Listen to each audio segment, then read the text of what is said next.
February 21, Friday. Yan, maulan na panahon na naman for the past 2 to 3 days.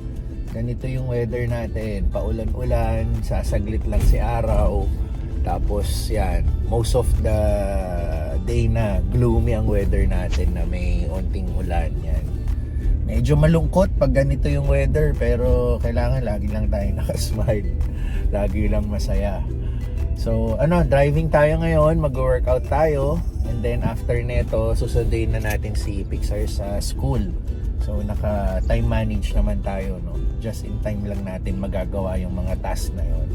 So, today then is luto day ni Chef Ed sa ating Ready Hit Go. Ongoing na po yung luto niya. And then yung luto day namin ngayon for Ready Hit Go, ito po yung magiging delivery ko this coming Sunday. So again, salamat sa mga clients namin. Maganda na naman po yung naging sales namin this week. Tuloy-tuloy lang po sa pagsuporta. Maraming salamat po. And ano pa ba? Ngayon, check nyo yung previous vlog ko.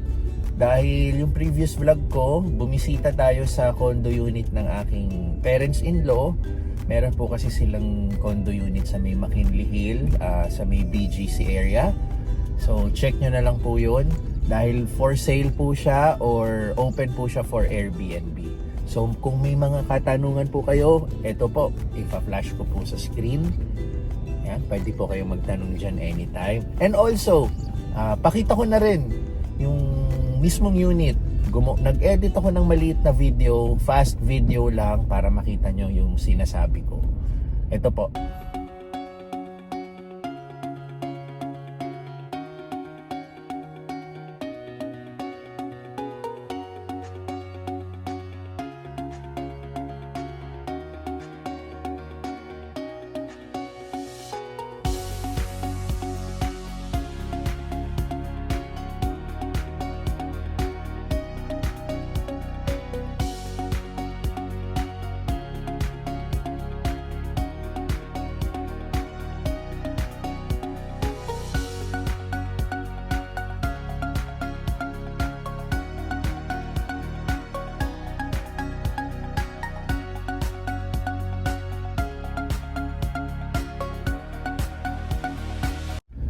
Alright.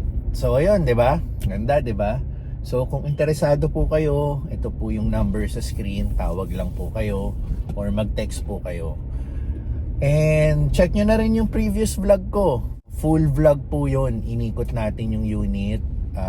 Also inikot din natin yung mismong building para pinakita ko po yung mga amenities like the gym, the pool, and even yung surroundings niya. Nag-ikot tayo. Lumabas tayo, pinakita ko kung anong meron malapit doon, which is, ang pinakamalapit doon is yung very popular na mall, yung Venice Grand Canal Mall. Yan. So, sinama ko rin sa video, pumasok tayo sa mall, nag-lunch din tayo doon. So, ayun, very beautiful yung spot ng condominium, kasi napapaligiran lahat ng mga kung ano-anong mga commercial establishments, mga business establishments. In short, talagang sentrong-sentro, no? So, again, kung interesado po kayo, naka-flash lang po sa screen yung numbers, no? Pwede kayong tumawag or mag-chat or mag-text. Yan. So, ayun. Okay, dami ko nang sinabi. Workout muna tayo and then later on sunduin na natin si Pixar. Marami pa mangyayari sa vlog nito. Tuloy-tuloy lang yung pagbo-vlog natin.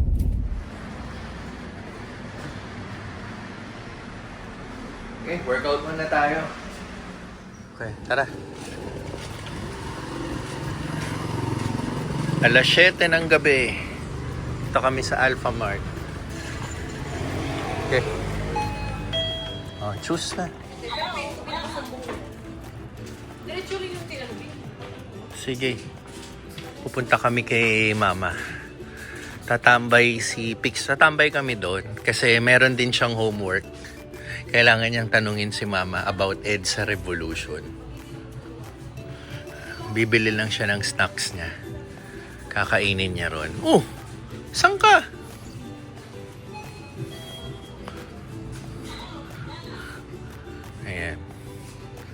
So, kita-kits tayo sa amin. Sige na, kuha ka na. Hindi maka-decide to. Ayan, meron siyang homework. Grade 3 lang yan. Itatanong niya sa'yo. Sige.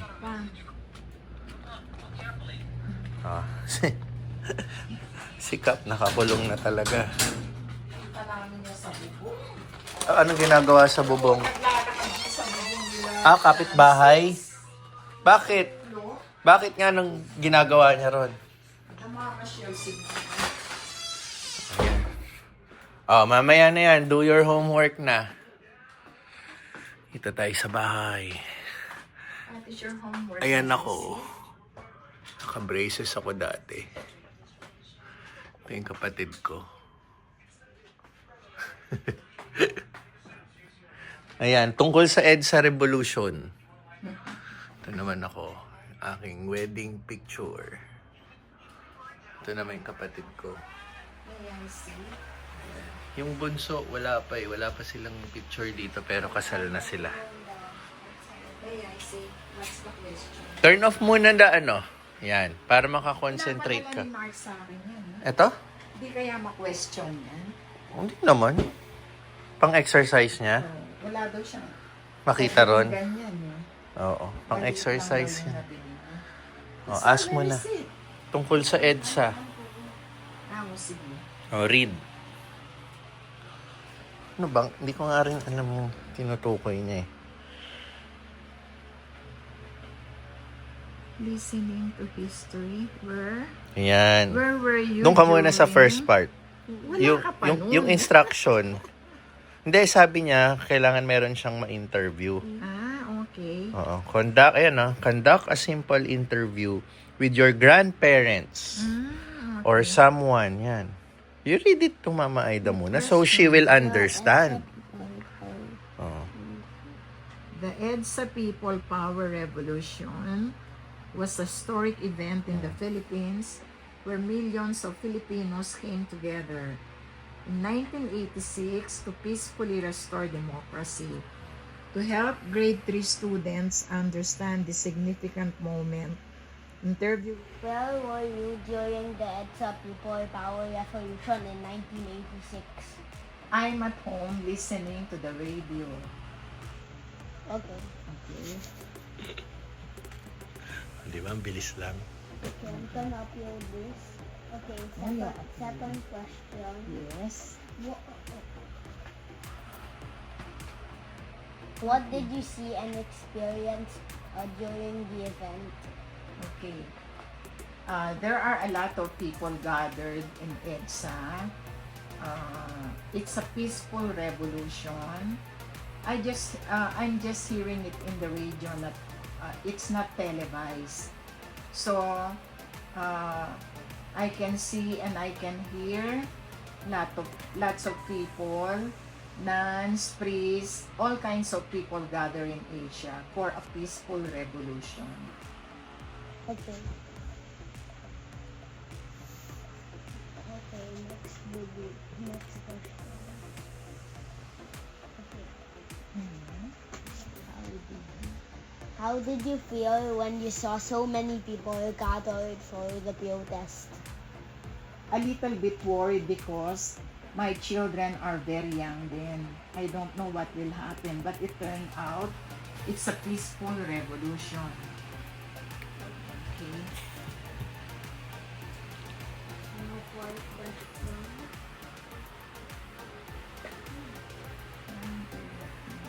Why do you think the People Power Revolution was important? It's important to all the Filipino people because the democracy is back then. Unlike before, it's a dictatorship under the past president and the people are not free. So when the people revolution, democracy is back by peaceful means. Ayan. Nahirapan si Mama sa last question. Wait lang, Pixar. Hindi naman tayo nagmamadali, okay? Grade 3, Bakit yung grade 3 naman kami parang may ganyan na kami eh. Pero hindi naman na siya. Hindi ba? Ayan. So, dito na ako, lumayo na ako para magkaintindihan silang maglola sa homework. Actually, Friday pa lang ngayon. Pinapagawa ko na yung homework nito para sa weekend. Wala na siyang intindihin. Kasi Sabado, Linggo, para finish na siya. Papasok na lang siya sa Monday. So, sumadya na talaga kami rito para magawa niya na yung homework niya. Total, wala rin naman ginagawa si Mama. Dual purpose na rin. Nakabisita pa siya. Ayan. And gusto niya rin naman tumambay rito. You like to tambay here? Oh. Ayan, napasulat patuloy si Mama. Oh. Hindi, para gusto ko dire-diretso. So babanggitin mo na lang sa video. Okay. Is that your only homework? Wala nang iba? Once done, you're done? Yeah. Okay, good. I need to call my friend at 8 o'clock Why? because we have a schedule. Schedule of games? Yeah. Oh, may online game pa siya. Gonna help him. Pero it's still early pa naman yan. 7:37. 20 minutes. Yeah. Oh, and Mama Aida will be done before 8.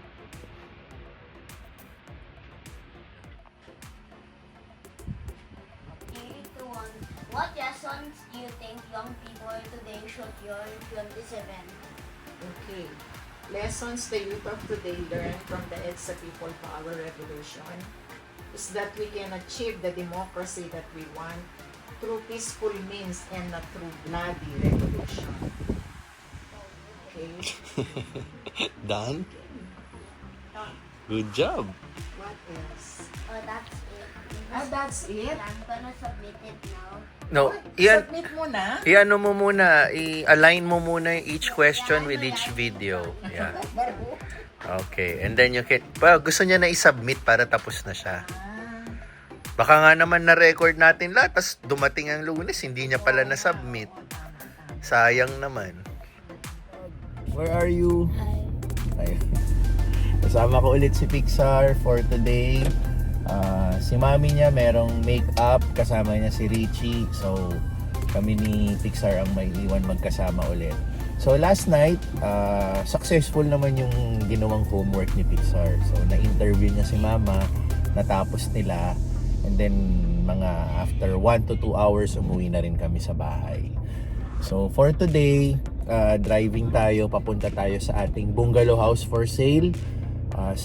On sale pa rin po yung house. Ipa-flash ko po sa screen yung phone numbers kung may mga katanungan po kayo, and later makikita nyo po ulit yung bahay.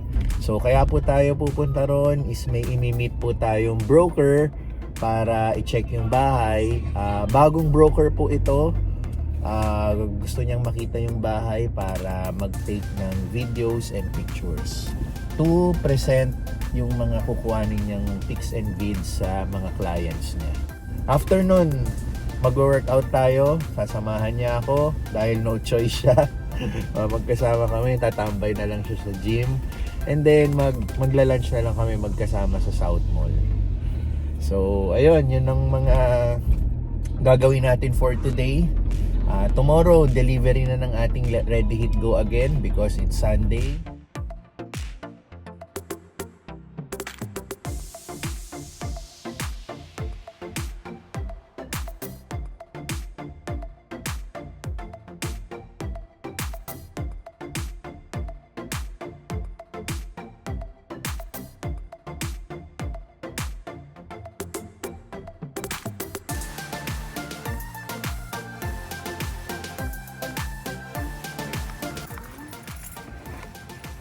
Sir Carlo?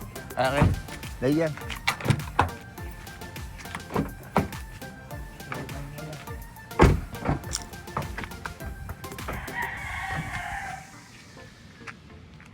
Go din. Sama ko anak ko, walang magbabantay. Okay. Jet. Buksan ko lang yung bahay. Ito yung card ko. Oh, sige. Salamat. Ano lang sa itupi ko? Ha? Itupi ko lang. Oh, sure. Sige. Buksan ko muna yung bahay. Yan. Bali, once or twice a month, naglilinis kami rito. Yung ano lang ng kapitbahay, yung dahon. Oo nga. Pinapasok lang, oo.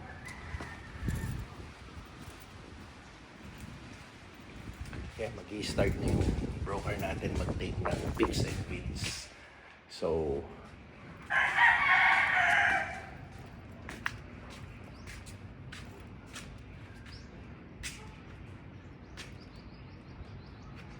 sabihin mo lang kung start ka na para alis muna kami ng anak ko para tuloy-tuloy. Gusto mong tanggalin natin to?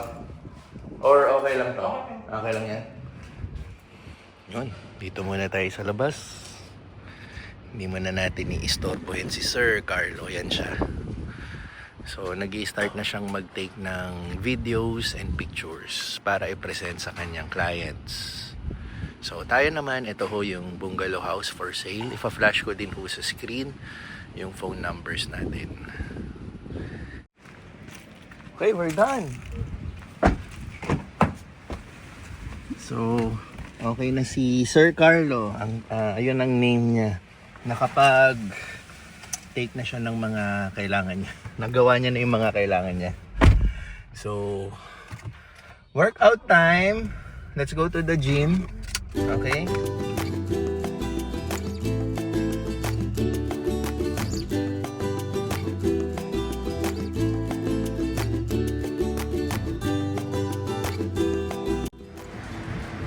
Workout done. Magla-lunch na kami. Bonding time namin. Lunch together. Dito kami sa South Mall. So, yan ang lunch namin. Nuggets kay Pixar. Share kami dito. Chicken burger sa akin and sa natin, Pansit Canton. Ng Lechon House. Sarap to eh. Yan o. Pansit Canton. Ulit. Yan ang mga food namin. Tapos syempre yung iced coffee ko. Si Pixar water. Good?